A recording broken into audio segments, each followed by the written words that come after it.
My name is Mark Nordenberg. I'm a former chancellor of the University of Pittsburgh and currently am privileged to serve both as the chair of Pitt's Institute of Politics and as director of its Dick Thornburgh Forum for Law and Public Policy. We honor the legacy of Dick Thornburgh, a graduate of Pitt's Law School, not only for the extraordinary number of important positions that he held, but for the good that he did in each of those roles. To highlight the example most directly relevant to this program, while he was serving as Attorney General of the United States, he became the point person for the administration of President George Herbert Walker Bush in pushing the Americans with Disabilities Act into becoming a law. It has been called the country's last great piece of civil rights legislation. It also has been said on a more somber note that there is no way that such legislation could make it through Congress today.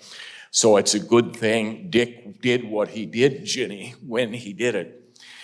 Dick is not the only member of the Thornburgh family to have earned national and international recognition for work done in the disability field. His wife, Ginny, the former First Lady of Pennsylvania and someone who is with us today, also earned global respect for her work on disability issues, which she once described as her whole life's work. That work included serving as coordinator of programs for persons with disabilities at Harvard, and as director of interfaith initiatives for the American Association of People with Disabilities. Among the many accolades bestowed upon her were the Henri Nouwen Award from the American Association for Mental Retardation, the Distinguished Service Award from Easter Seals, and the Edna Silberman Humanitarian Award, which she shared with her husband. Dick and Ginny also jointly received the Henry Betts Award from the American Association for People with Disabilities, an award that was created to change attitudes toward people with disabilities and to reward individuals who had powerfully affected that change. Dick and Ginny chose not to accept any reward for themselves. Instead, they donated the cash prize that came with that recognition to the University of Pittsburgh in order to launch this Thornburgh Family Disability Lecture Series. The Thornburghs' commitment to this area was not academic. When he was not yet a year old, their son Peter, was seriously injured in an automobile accident and left with physical and intellectual disabilities. In describing Peter's impact on her, Ginny has said that it was the emotional attachment parents have that first led her to become involved in disability issues. Each year, in connection with this lecture, we present the Dick Thornburgh Forum Disability Service Award, which carries with it both honor and a $5,000 prize. It is presented to the University of Pittsburgh student from any school or campus and any level of study whose service has made a difference in the lives of children and adults with disabilities. I'm smiling as I look at the table right in front of me because the very first of these awards was presented in 2017, 1 year before the honoree earned the last of 3 degrees from the University of Pittsburgh, a PhD in rehabilitation sciences. Dr. Jonathan Duvall currently is a research biomedical engineer for the Department of Veterans Affairs in our human engineering research laboratories, and he is with us today. Dr. Duvall, thanks for all your important work, and welcome back.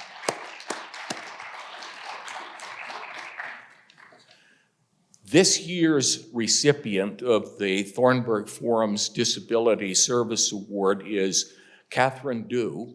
And Catherine, I think you should have to come and stand next to me while I talk about you a little bit.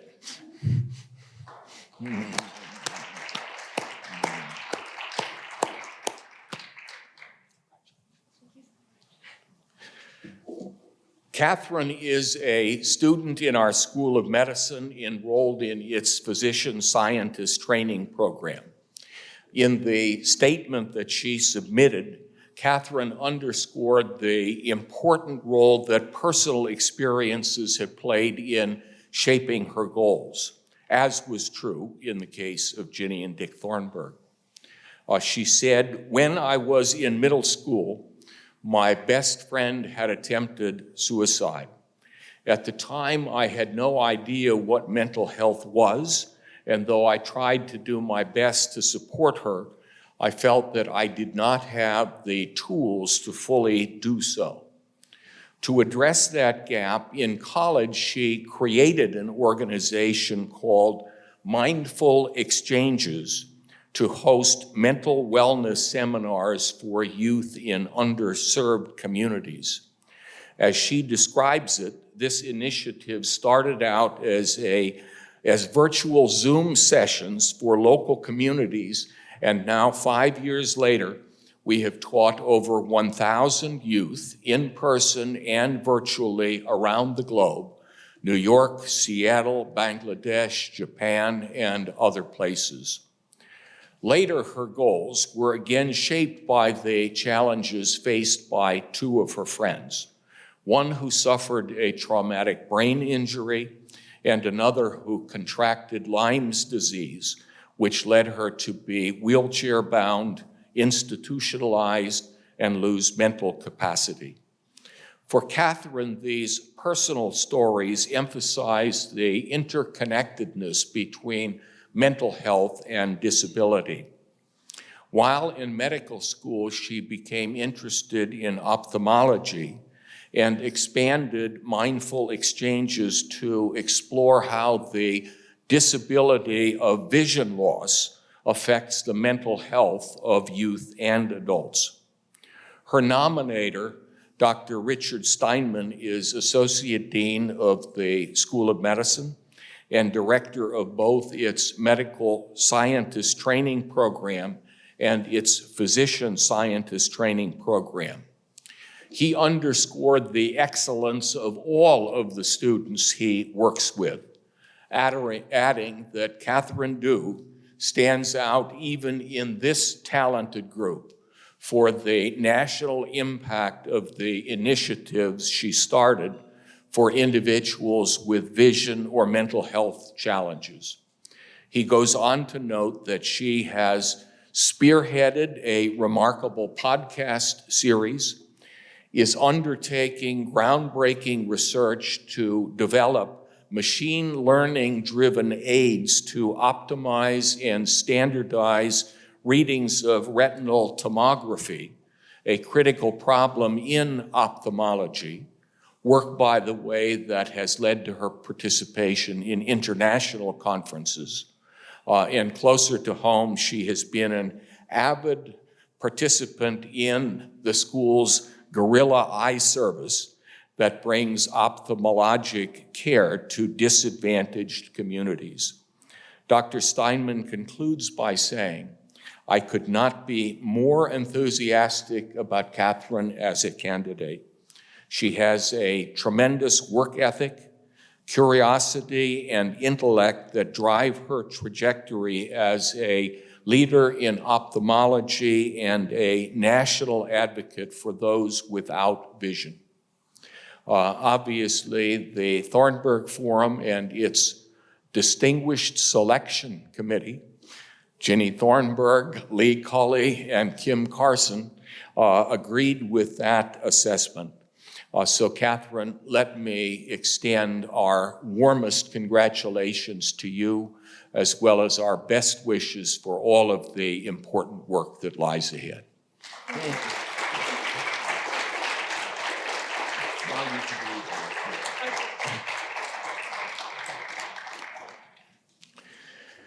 The last time I saw Joyce Bender, which was a little less than a year ago, she was surrounded by a throng of admirers at a big gala at Acrisure Stadium celebrating women of influence.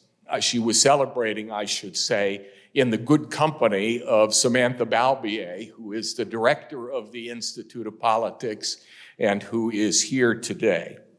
But it is literally true. I couldn't get near her. In fact, I wrote in a letter apologizing to her that I could see her, but I could not get through the mob of frenzied fans.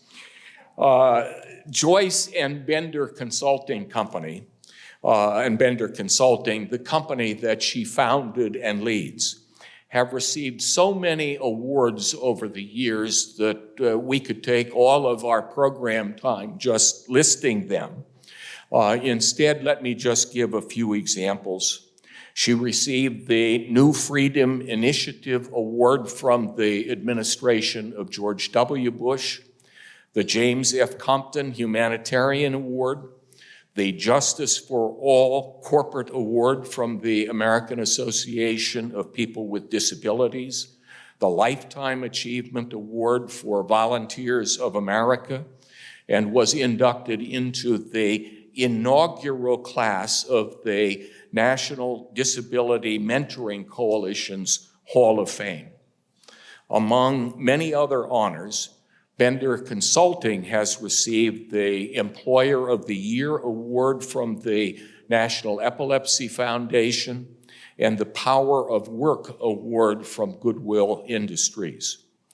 Joyce is the current vice chair and former chair of the board of the American Association of People with Disabilities. She is the host of Disability Matters, the longest-running podcast on Voice America. She has represented our State Department in Panama, South Korea, Indonesia, Japan, Kazakhstan, Tunisia, and probably other places.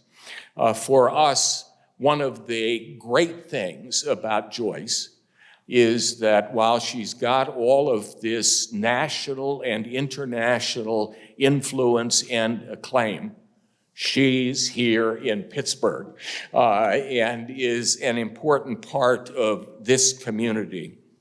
After reviewing the Bender Consulting website, the one phrase that really stuck with me is paychecks, not pity.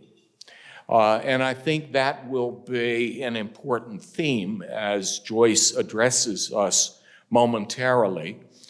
Because her mission really has involved creating new workforce opportunities that obviously will benefit the individuals who have the chance to become self-supporting and to experience the dignity of work, but opportunities that also are beneficial to the employers who will enjoy the often distinctive contributions that are made by the people she is serving.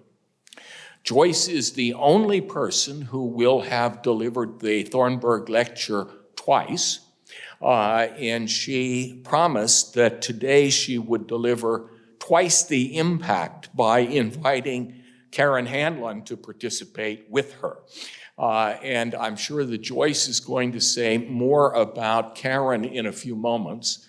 So let me just say that she is the Executive Vice President and Chief Operating Officer of Highmark Health, which makes her one of the most influential healthcare executives in the country.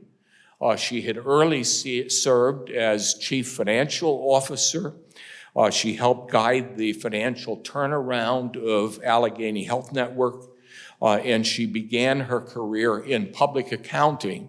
And I say all of those things because you need to remember when she joins Joyce that this is a person who understands the importance of the bottom line. So there should be time for audience questions when their part of the program is over. If you have questions, I just ask you to raise your hand high so that we can get a remote microphone to you. And with that, let me introduce the highly accomplished and extraordinarily popular Joyce Bender.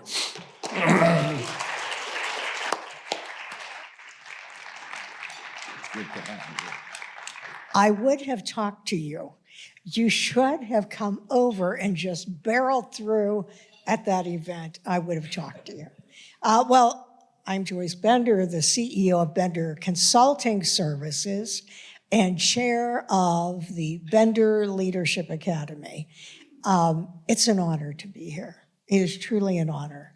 I love the Thornburghs. I love Jenny. I will say that only Dick Thornburgh and I are Pittsburgh fanatic. I still am Pittsburgh Pirates fanatic. As a matter of fact, if you go in my office, there's one whole wall, Center Roberto Clemente. But I remember how much he loved the Pirates. And I do too, even though people say, why? Why do you? But I do. So I want to say to all of you first, thank you. Thank you for being here. Thank you for supporting people with disabilities and employment. When people ask me, hey, what do you think right now? What do you think? I say, here's what I think. Keep moving. Care about your community. That's so important that you communicate with people, because I am a person of nonstop optimism and the ability to get things done no matter what. But that's my advice to all of you. Keep moving.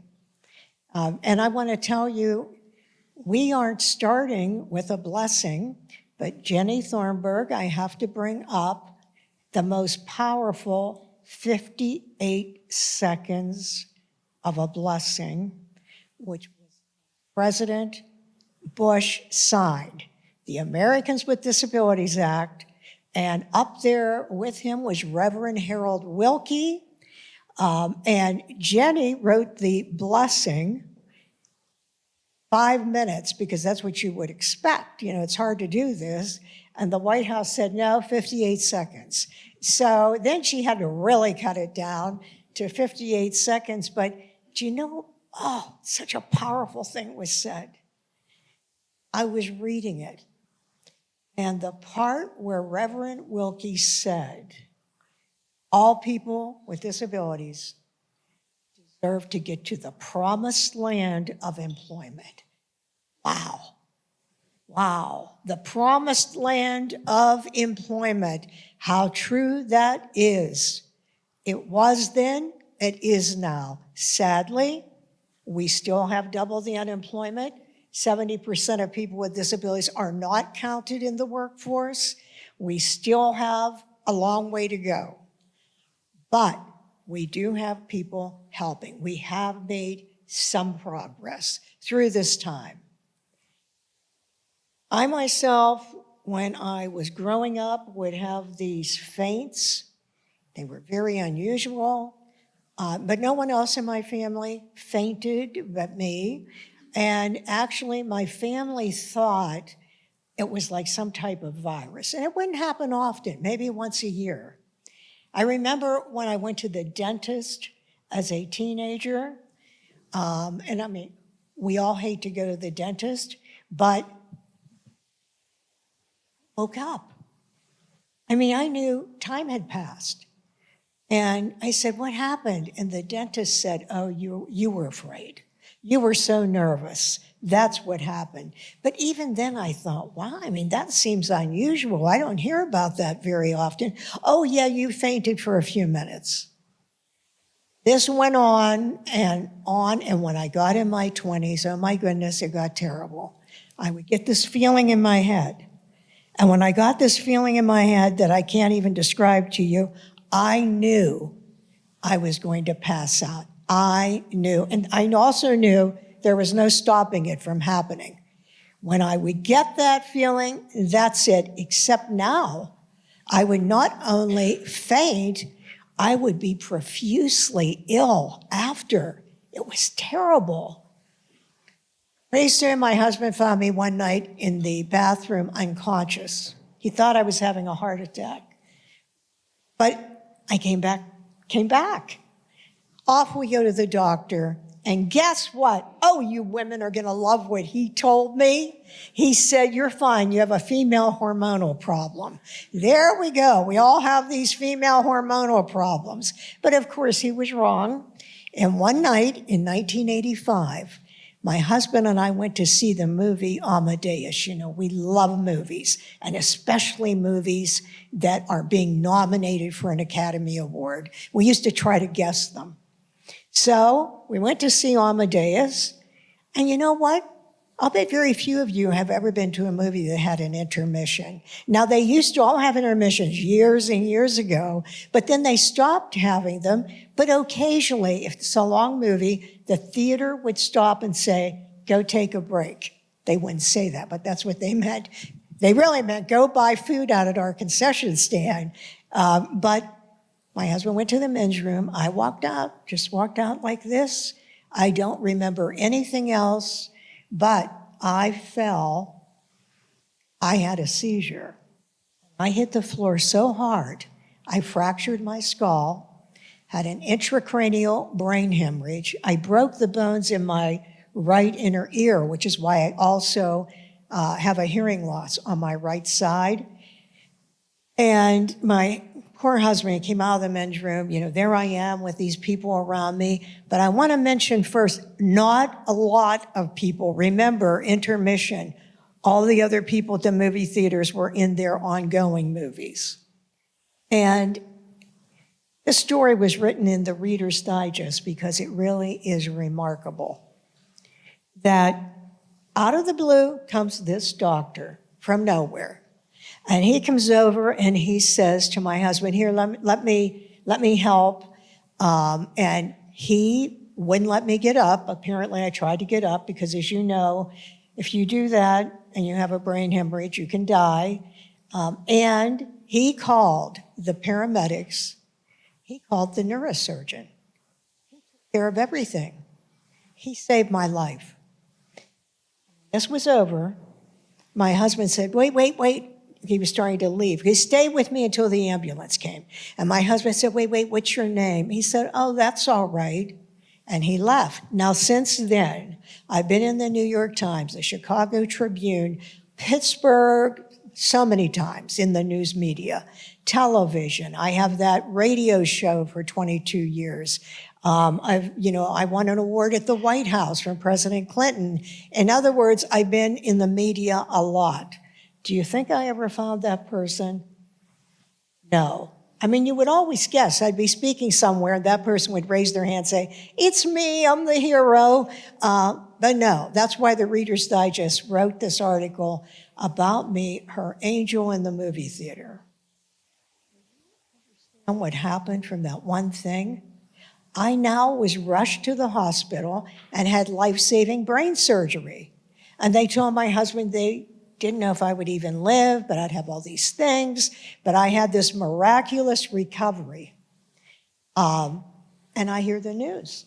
You have epilepsy.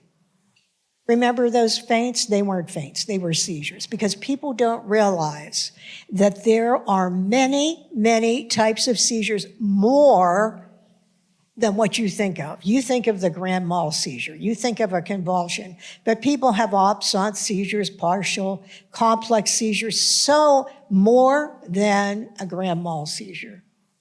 See, so I didn't say that magic word to the doctor, convulsion. And, so instead I have a female hormonal problem. But, wow, what did that do? See, my whole career, it all started with a seizure. Because it wasn't long after that when after 2 months, I got back to work, and a partner at Deloitte called me and said, listen, there's a school, well, actually it's a program at Allegheny Community College that trains people with disabilities to be COBOL developers. I was in executive search. That's what I did for a living. They said, well, we want you to go teach them how to write a resume, how to interview, how to get a job. Would you do that? I said, oh, yeah. And back then, IT was in such demand that I said, well, probably everyone gets a job. I mean, this would be easy. Well, no, it wasn't. Because this was before, in 1987, before the ADA was signed. And guess what? No one even got an interview. No one even called anyone. As a matter of fact, I said, well, I'm going to get employment for at least one person. And this was before Bender Consulting Services. And that person was Jim Homey, who is blind. And I got a job for him. And now the executive at my company over talent programs is Gerald Homey. Jim Homey is his father. So that's how he got this job, which is, wow, talk about it all going around. So now I just start doing nonstop volunteer work, but no one will talk to anyone. The only one that brought someone on his volunteer basis back then was called Blue Cross of Western Pennsylvania, that of course became Highmark. But I got so tired of this. So call it righteous indignation, call it whatever you want, but I said, that's it, I'm starting my own company. I'm gonna start Bender Consulting Services. And I did, as a for-profit company, because I'm out of the private sector. So just as Mark Nordenberg said, with me, it's paychecks, not pity. What does that mean? That means if you do a great job, you move up. If you don't do a great job, you don't have a job. Equal treatment across the board, and that's why we have been successful. Because companies know when I send someone, they have the skills, but I would never just send people that don't have the skills, because it is a return on investment when you hire someone with a disability. So how did I start? Well, I thought, oh my goodness, I need help. How would I do this? So off I go to Blue Cross of Western Pennsylvania, and I meet with the CEO. And at that time, it was Bill Lowry, which I know Karen knows of him. He's passed away. And when he passed away, I wrote this op-ed, one man, one decision. Today, if I went to a company, let me tell you, if I'd say to them, okay, here's my idea. I want you to bring on board 6 subcontractors and keep them on contract for 3 years. And they're people with disabilities. Do you want to know what I'd hear? Oh, we have to go to legal. We have to go to procurement. We have to go to all these people. And I'm telling you, it would take forever. You know how long it took Bill Lowry? 1 day. 1 day to say yes. And now today, when I travel around the world, I think about him. And I think, wow, he would never believe it. Would he ever believe that I'd find employment for thousands of people with disabilities all across the United States, in STEM, in math, engineering, healthcare. We do a lot now in healthcare. But you know what? Decision. That's why I always tell people in your life, you're going to have a time you have to make that one decision, and you have no idea what that could do. Because I have the radio show that's heard around the world with listeners in 137 countries for 22 years. And guess who the lead sponsor is? Yes, it's Highmark. And ability, we do all of this work. We have the SMART engine, and that SMART engine is different areas at Bender that move the chain forward to gain employment. But when I am in Kazakhstan, that's when I think about it. He'd never believe it, that when he made that one decision, what would happen. As a matter of fact, we had a 10-year contract with the National Security Agency. Now think about that. This intelligence agency, and we had to send them 200 people with disabilities a year, and they had to have a pristine background, and they had to go through the security clearance check. Then they had to take a lifestyle polygraph test, and they had to have a significant disability. 10 years. They hired 200 people a year, 10 years. That's why when Dick Thornburgh was speaking in New York Law School, he said, you know what? There's this company in Pennsylvania that I love, Bender Consulting Services. And you know what? They work with the NSA. What's your excuse? I mean, come on. An intelligence agency can hire someone, but you can't hire an entry-level accountant? So as the years went on, Highmark continued supporting me. Actually, this is the 30th anniversary of Bender Consulting Services, and this year is the 35th anniversary of the signing of the ADA. And Dick Thornburgh would say to me, you know what the biggest issue is? Employment, competitive employment. And that wall still has not come down.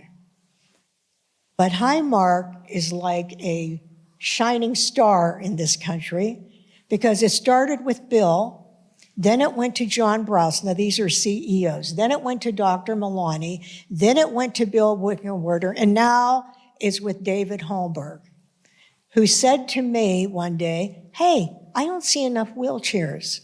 What's going on? Where are the service dogs? I mean, I said to him, I want this on video. I'm going to show this across the United States because you'll hear in a little bit, wow, Highmark is much larger than they were when it was Blue Cross of Western Pennsylvania. But they have stayed with me. And you know why they've stayed with me? In addition that they're wonderful, like this Karen Hanlon. I mean, you're never going to believe what she did. But I said, yeah, I have to meet other people here at Highmark because I was doing so much in technology. But what about the other areas? Oh, I'll host a luncheon here at Highmark.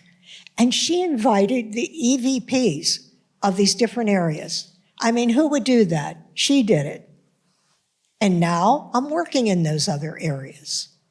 But my real message to you is to hire someone. See, that's where the rubber really meets the road. That's when people tell me, oh, you're so wonderful. I say, are you hiring someone?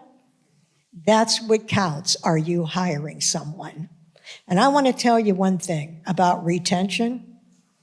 Jamie Protho worked at Highmark. Oh my goodness, he couldn't get a job anywhere. When he met me, he had on his resume, I will accept $10,000 a year because of my disability.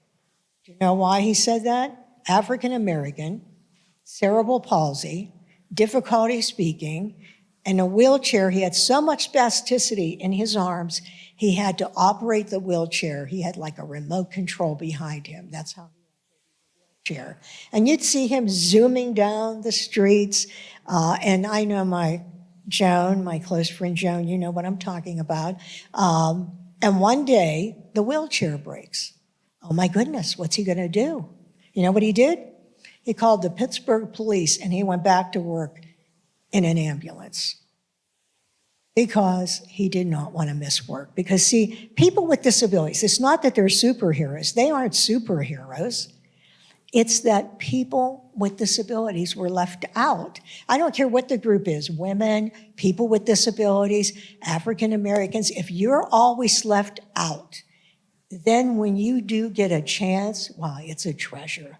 That's why I tell people all the time, every day when you go to work, every day, it's a treasure, and you don't even know it. But there's millions of people who are blind or in wheelchairs that want to work. As Tony Coelho always says, we're the only group that wants to pay taxes because we want to work. We want a job. We want to be working. So we need other Highmarks. That's what that means. See, I don't have to call Highmark and say, please, please, please, would you hire a person with a disability? No, they call me. And just so you know, it's all levels. And it's not just in one area. It is if it's not in IT or procurement, finance, healthcare, working at the hospital. And you know what? Those people, all free with employment, all levels, including the high-level jobs like project management, high-level positions. So as I'm closing, I want to get my point across to you about how much employment means to people with disabilities. This just happened this past year. There's a young man, we all call this the Hallmark story at Highmark, and he had been looking for a long time everywhere. I knew him from years and years ago, but there was a huge layoff at his company, WellPoint, and then after that he went from one consulting firm to the next, IT consulting firm, and you know what happened? He got laid off again. He wasn't working for, even though he had a brilliant with this great resume, which always would shock you when you see someone with a PhD and they can't find employment. But he did interview with Highmark in their IT area because that was his background. And they called us and they said, hey, we're gonna call him. That's what they do, to offer him the job. And we're gonna call him, and they told him they'd be calling him around 1 o'clock. So he said, okay, I'm gonna go out and about and do all my things. They called him earlier than he knew. Excuse me, they were gonna call him at 3 o'clock, and they called him at 1 o'clock, and he didn't expect that. They offered him the job. He was so thrilled. So right away he called our office and he said, you know, Highmark called me and I was in the parking lot and I looked up. I looked up at the food bank and I said, I don't have to come back. I don't have to come back. So keep in mind, when you hire a person with a disability, it is life-changing. Karen, as they said, she is the first COO of Highmark. She is known nationally as a powerhouse because she is a powerhouse in healthcare. She is a disability rights advocate for employment and my friend. So with that, Karen, come on up.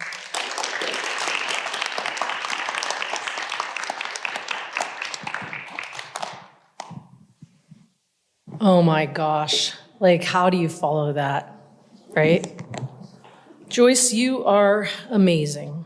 First of all, I want to thank Ginny Thornburgh and Chancellor Emeritus Nordenberg for inviting me to today's event. It has just been an honor to be invited here today, and of course, always an honor to work with Joyce and the work that's done at Bender. I will say there was one missing accomplishment from your list, Mark, and it was both Joyce and Ginny were featured recently at the Heinz History Center in terms of the women in Pittsburgh. And we went to the installation together, Joyce and myself and a handful of other women. And I will tell you, it was just an amazing installation and really just noteworthy, Joyce, of the work that you did. And Ginny, I don't know if you had a chance to see it. I hope you did. It talked about your journey and how you became a disability advocate and the work that you've done. And it was just heartwarming to read, lifts you up. You think about powerful leaders and powerful women, and certainly the two of you are near the top of the list. And I'll tell you, Catherine, you had quite a list going for yourself there. So as Mark said, we look forward to seeing your future accomplishments, because you seem to be on the track to continue on and maybe have your own installation at the Heinz History Center at some point. We have been honored, as I started to say, at Highmark Health to have been working with Bender Consulting for 30 years, the whole time Joyce has had the company. And we do it because, we certainly have a commitment to making sure that we're promoting a diverse workforce, an inclusive workforce. But we know that it really is a key to being able to provide exceptional, accessible care and service for the people that we serve every single day, that we will be better as a company in serving our customers because of that inclusive environment. And you will see and hear that from our managers that work with the Bender folks regularly, because they know it from their experiences from working with the folks that Joyce sends to us. So it's not just the words, but it's the tangible actions that we take every day to support those words. We know that our team members want to work in an organization that values diversity, that values inclusivity. We know that diverse backgrounds promote more innovative thinking, right? And a better level of innovation within the company. We know that we serve a very diverse set of customers and patients and insurance members, and that they value the workforce representing their own views and what they look like and the challenges that they have. And we know that ensuring access to care and improving quality and making care more affordable are core business principles that rely on the fundamentals of equity and inclusion. And we are a business that serve all people, and we will continue to do that. So these core truths for us remain and are the key reason that we continue our work with Bender and many other organizations. We also know that when we create a more inclusive environment internally at Highmark, that the positive outcomes transcend to every patient, customer, member that we serve, and to a more inclusive external environment. We've done a ton of work with Bender Consulting over the years. You've heard Joyce cite just a little bit. And we think we have a lot of very important pieces in place through that work and our work with others to meet best practice standards for disability inclusion.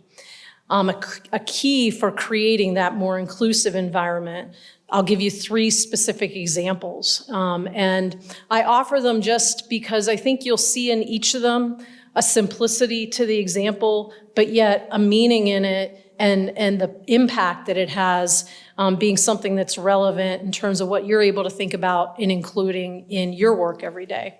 The first I'll offer is around our business resource groups. So we have 9 business resource groups that are made up of our employees. There's about 2,600 employees that engage regularly with the business resource groups. They do work certainly within Highmark, but they also do outreach into the community as well. One of those business resource groups is our Abilities Business Resource Group, and it's represented by about 260 people that are direct members, and then they partner with probably what amounts to thousands outside of the direct membership of the Abilities Resource Group as well.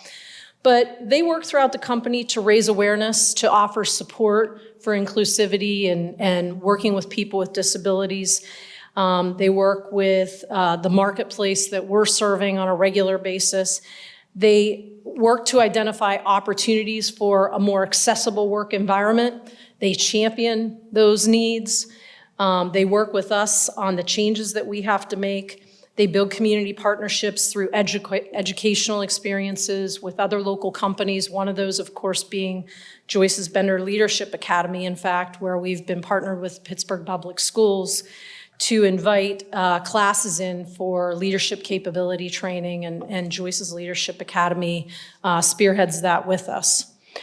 But one of the most significant best practices for being inclusive of people with disabilities is bringing the community into the conversation. Things like this today, right? This sort of setting and this sort of conversation, the work that we're doing with Pittsburgh Public Schools to really go out into the community, pull the community into the conversation. And so we will continue that work. The last thing that I want to highlight around our work is around employment. And you referred to it, Joyce. It has been our privilege to work with you over the time, but again, we're the ones that are getting the benefit from it. You know, we have robust programs around reaching out for development of our pipeline, working with community organizations, post-college co-op programs, working with Joyce's group, with Employment for Veterans. And so our programs are pretty far-reaching, but Joyce never lets us stray too far from her. And in 2030, for the anniversary of the Americans with Disabilities Act, David Thornburgh agreed to take the challenge to hire 30 people in that year, the 30 and 30 challenge. That's been 5 years ago now. And every year, Joyce, you usually have breakfast with David right around the beginning of the year. And I'm usually with Joyce sometime right before or after that. Both David and I get okay, it's now 31 and 31. And in case you aren't counting, and I'm a finance person, as you said, it's now 35 and 35. So I know my number for the year is 35. I'm working on it, Joyce. You know, we just talked about it a couple of weeks ago. But it has continued to be a strong partnership because of the inclusivity that we're looking for in the organization. Because as I said, we know that it simply makes us better. And then the last kind of thing that I will highlight in terms of our 3 areas of business focus that I think anybody can play a part of or think about how to use internally for them is just around accommodations, for people with disabilities. And I'm not talking about the basic accommodations that are compliance with the law. That's not what I'm talking about. I'm talking about the other things that people need to do their best work. And I mentioned that abilities BRG and the work that they do to highlight that for us as an employee. But it's also our work in the patient arena around patient access and accommodations. And we have a specific center that focuses on that. Most recently, actually putting into place charging stations at all of the Allegheny Health Network hospitals. Just another example of kind of something that you can put together and becomes relevant anywhere, because again, it's not about meeting the requirement of the law. It's about actually going beyond and meeting people where they're at and understanding what they need to do better work and to be better and partnering with them on that. And so I'll just finish by thanking Joyce for inviting me to be a part of this today, thanking her for being a great business partner. Those of you that know Joyce well know she is a force of nature. And Joyce, you so belong in this forum and in this setting with this acknowledgement, given the purpose of the Thornburgh series. And so congratulations to you, Catherine, and thank you for inviting me to be a part of it.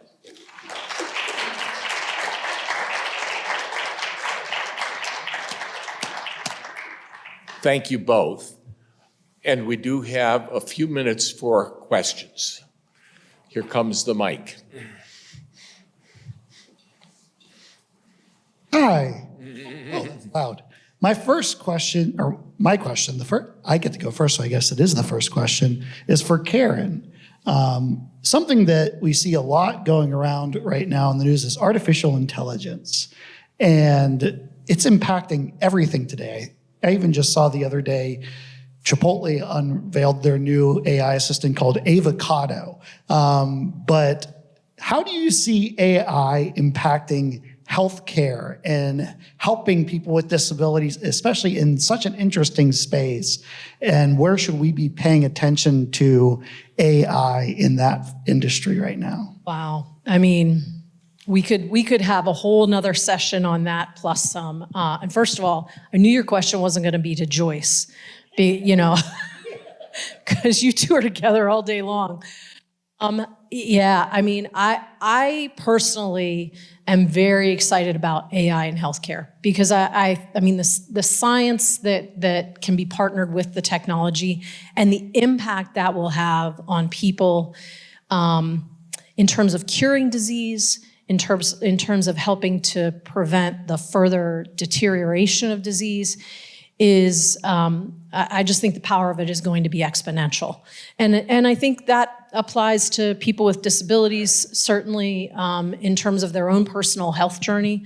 But also I think when you think about, Gerald, just the ability to bring a whole different set of tools to somebody that needs extra support or extra tools available to them, I think it opens up a whole new territory. You know, when you think about ambient listening, right?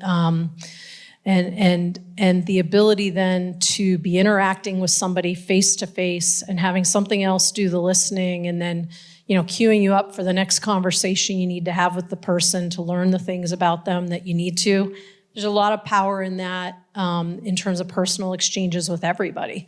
So I'm very bullish on it, very excited about it. It's an area that I work closely with. It's actually an area right now that we're working on hiring some vendor resources in. I'm not working fast enough for Joyce on that one, but I'm trying. I said to her the other day when we were talking about it, I said, you know, we were talking about interviews and resumes in that particular area. And she said, I said, send me over some. I want to get them into the right hands. And she said, I'll send you over a bunch this afternoon. I said, Joyce, just out of curiosity, how many people are in your database? Like, you've got all these people you're looking for employment for. How many are in your database? Guess what her number was? Any guess? 40,000. 40,000 people. So my 8 didn't, I'm sorry, Joyce, it didn't make a huge dent in your 40,000, I know, but it's something that I know I can do something about, right? And do better. And so I'm very bullish on that topic. I think it is going to be massive for healthcare and make a difference for each of us as individuals that is really, really meaningful in our life. And you know, I don't know if that'll be in the next 5 years, but I can tell you it'll be in the next 20 for sure.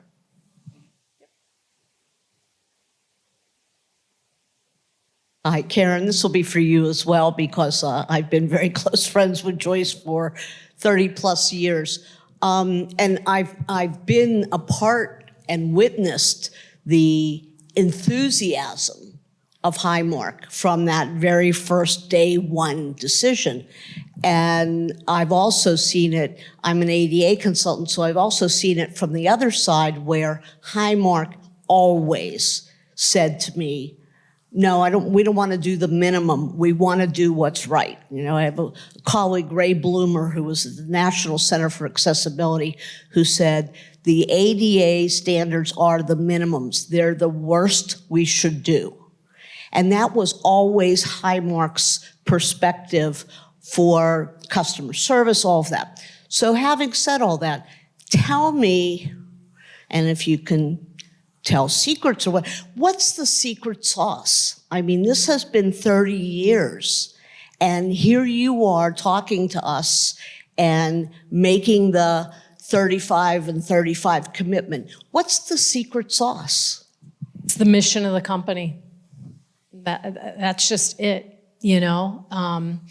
It's a mission of caring for people and caring about their health and trying to help people. And it just, you know, it is enduring. It has lasted through, you know, many, many thousands of employees and a number of CEOs.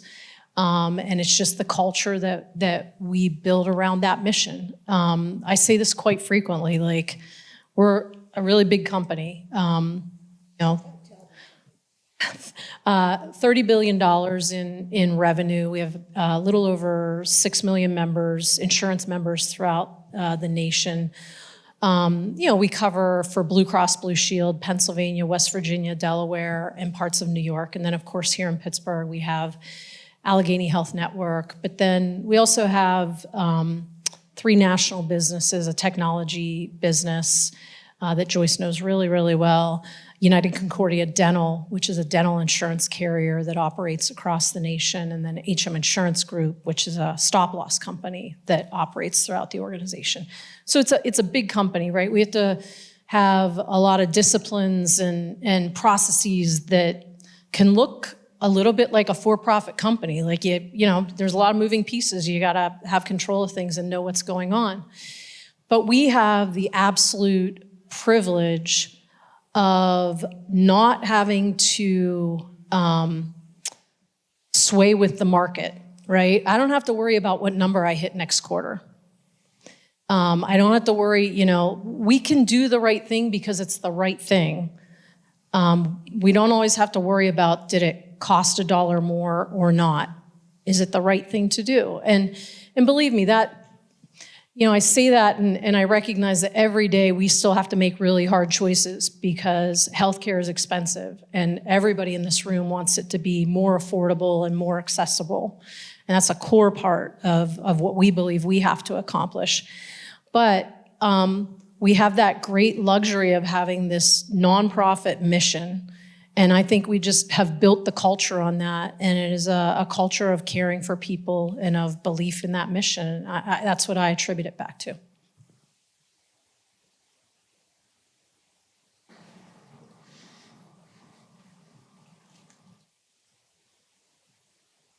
Good afternoon. This question's for both of you. I teach at the law school. I teach AI and health law. And so a lot of what y'all have talked about really resonates with me. And Joyce, I started in Austin, Texas as an advocate in 1990, and I knew your name. And you were an inspiration to the disability community in Texas. What I see now, what we see now, is that the Thornburghs and the Bushes, and with Parity, the Marlon Spector, it was apolitical, right? Disability, diversity was apolitical.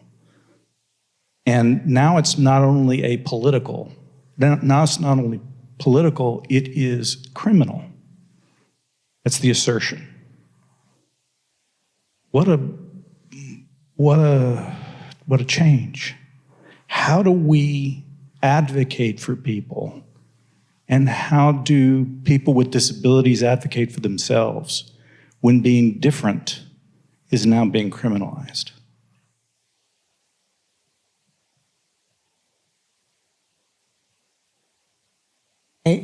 Austin, Texas, you were there at the beginning. In case you all don't know that, with the work you did that eventually became ADAPT, you were there at the beginning. So number one, we need people like you. We need people that don't just hear us talk about it, but really do something about it. Like what? Like hire someone. As I said, that's where the rubber meets the road. But you know what? We're strong. We are strong. So what we have to do is communicate with one another. I just was telling Maria Town, the CEO of AAPD, and many other disability rights leaders and senators and Tony, that you know what? All silos must come down and we must all work together because that's where strength is. And one other thing Tony Quello taught me, when you get a chance to take the podium, speak up.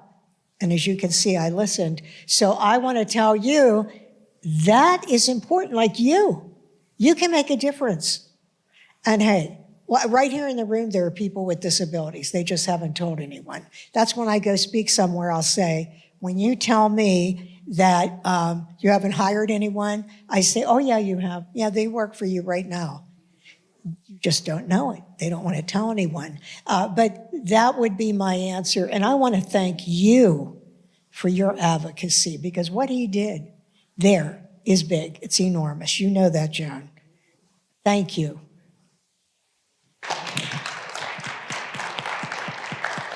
She knows me. Karen knows me. That's why she keeps moving me so I don't fall. I'd rather move you than catch you. Or we have an accident up here. I think I'm, Can I say one last thing? oh, yes.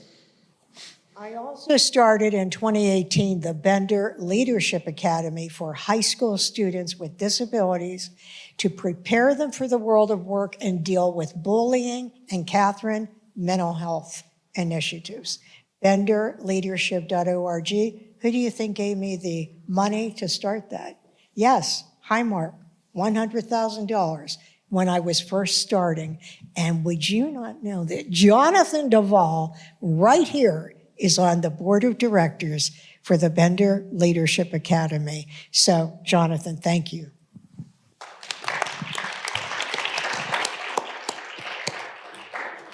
And that is in some ways the story of Pittsburgh. It is easier to make connections here and to make connections that last and to make connections that make a difference. We've seen 30 years worth of connections, and now Jonathan, our first Thornburgh Prize winner, is sitting on Joyce's Academy board. You know, it was 25 or 30 years ago, I think, that I took a man named Johnny Butler on a tour of the School of Health and Rehabilitation Sciences. He was a big guy. I think he'd been a football player. And he was at that point the Secretary of Labor for Tom Ridge. And we were exposing him to the uses of computer tools that could make people who would have been dismissed as unemployable capable of functioning in ways that would lead to contributions for their employer. And when the afternoon was over, he looked at me and he said, you know, that's what I call workforce development. And that's what we're talking about here.